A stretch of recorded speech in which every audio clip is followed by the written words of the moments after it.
Bismillahirrahmanirrahim. Assalamualaikum warahmatullahi wabarakatuh.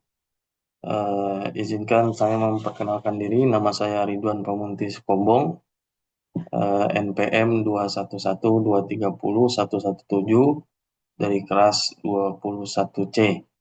Di kesempatan ini saya akan mencoba menjawab pertanyaan dari AAS kepabeanan dan ekspor impor. Izin saya share screen.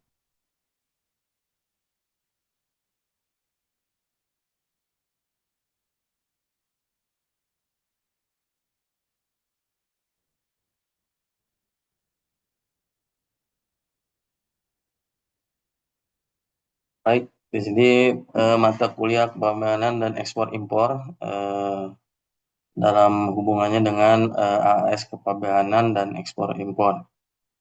Saya Ridwan Pamunti Sikombong dengan NPM 211230117 dari kelas 21C. Untuk soal pertama yaitu tentang kebijakan impor dengan menerapkan mekanisme larangan dan pembatasan atau LARTAS dengan berbagai peraturan yang dikeluarkan oleh berbagai kementerian atau lembaga. Di sini saya diminta untuk menjelaskan pertimbangan diterapkannya mekanisme LARTAS dan berikut satu contoh penerapan LARTAS. Pertama, pertimbangan diterapkannya mekanisme LARTAS yaitu salah satunya alasan dan pertimbangan utama diberlakukannya LARTAS yaitu pertama, perlindungan terhadap industri dalam negeri. Ini bermaksud untuk menghindari masuknya barang impor yang bisa merusak harga dan kelangsungan produk lokal. Itu contoh pembatasan impor tekstil atau baja ringan agar industri dalam negeri tidak kalah saing. Berikutnya yaitu pertimbangan lainnya tentang keamanan dan keselamatan nasional. Di sini melarang masuknya barang yang dapat mengancam keselamatan masyarakat atau stabilitas negara seperti senpi, bahan peledak, dan zat kimia berbahaya. Lalu berikutnya ada juga pertimbangan terhadap pengawasan barang strategis dan tertentu. Maksudnya di sini yaitu mengontrol barang-barang yang bisa disalahgunakan untuk kegiatan ilegal seperti ya narkotika. Lalu pertimbangan lain lagi yaitu tentang perlindungan terhadap lingkungan hidup. Nah, ini mencegah masuknya barang-barang yang merusak atau mencemari lingkungan, seperti pelarangan impor limbah B3, bahan berbahaya atau beracun. Berikutnya itu pertimbangan perlindungan kesehatan masyarakat. Nah, ini untuk menjaga agar produk makanan, minuman, dan obat-obatan dan kosmetik yang masuk aman dan berkualitas.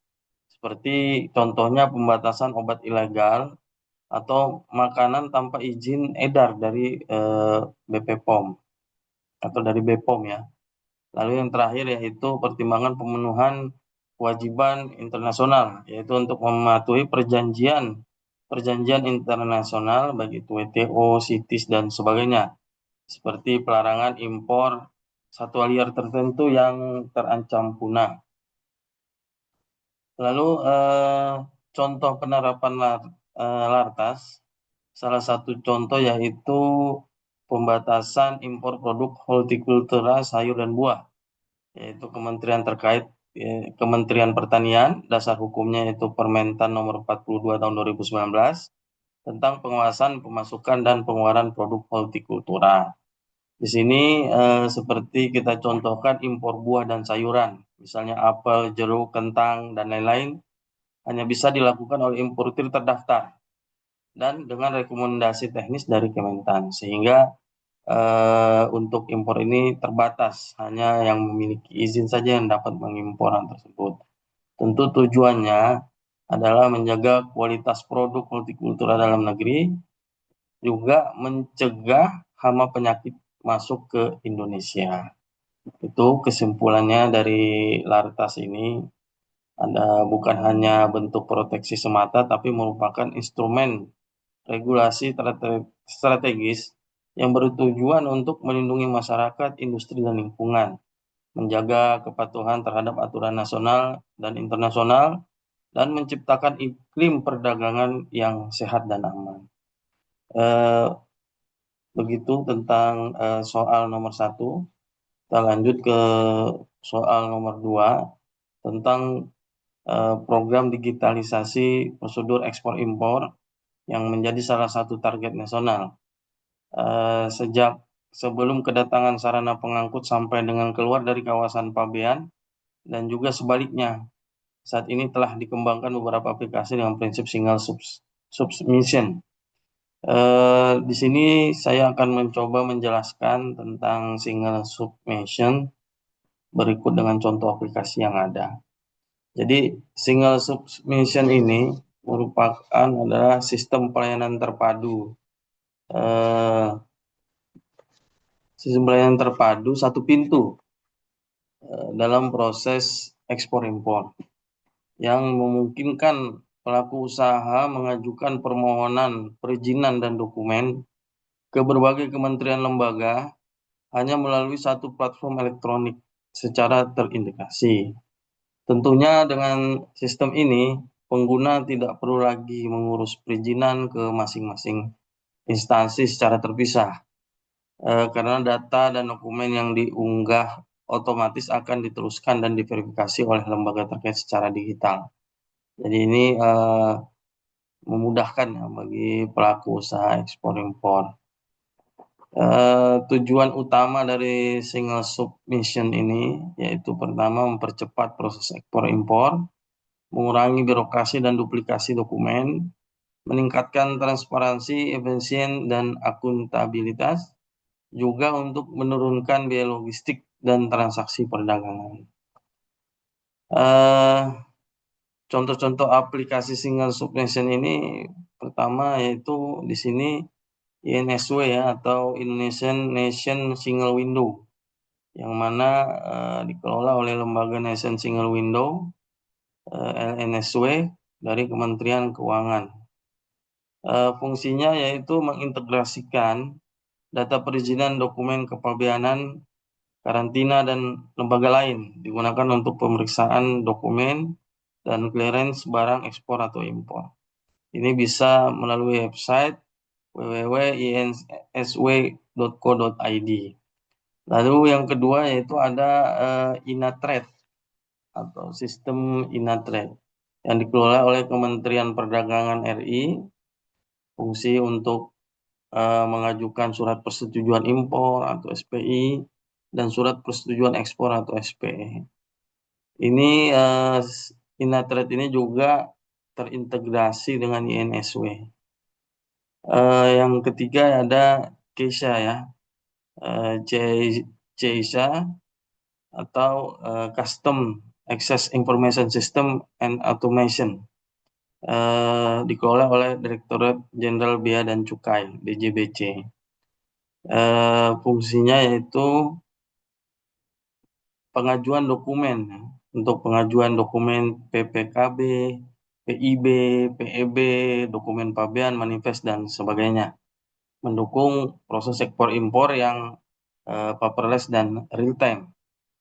Yang terakhir di sini ada IQFAS atau sistem karantina terintegrasi dari Badan Karantina Pertanian. Ini juga terintegrasi dengan INSW untuk memverifikasi dokumen karantina hewan atau tumbuhan saat ekspor impor. Di sini contoh implementasinya, seorang eksportis tekstil ingin mengirim produk ke Eropa misalnya ya. Jadi tahapan yang perlu dilakukan yaitu pertama dia mengajukan permohonan ekspor via portal INSW tadi.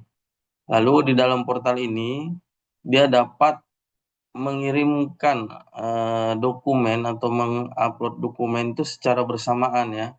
Itu mengirim dokumen ke Bea Cukai, PEB, mengajukan SPE ke Kementerian Perdagangan, atau menyampaikan permohonan karantina bila barang yang akan diekspor atau impor itu berkaitan dengan berjenis tumbuhan ataupun hewan ya. Nah, ini eh, dapat dilakukan secara bersamaan. Lalu setelah eh, eksportir tekstil ini mengupload, maka semua dokumen ini akan diverifikasi digital oleh masing-masing instansi, baik itu Bea Cukai, Kementerian Perdagangan, juga karantina. Nah, hasilnya nanti yaitu green line atau barang bisa langsung diekspor tanpa delay. Kesimpulannya bahwa single submission ini adalah pendekatan modern ya dalam digitalisasi layanan ekspor impor yang bertujuan untuk mempercepat arus eh, arus pengiriman ya dengan sistem yang terintegrasi antar instansi tentunya. Eh, Demikian jawaban saya terkait AAS kepabeanan dan ekspor impor. Eh, untuk itu saya cukupkan. Terima kasih. Wabillahi taufiq walhidayah. Assalamualaikum warahmatullahi wabarakatuh.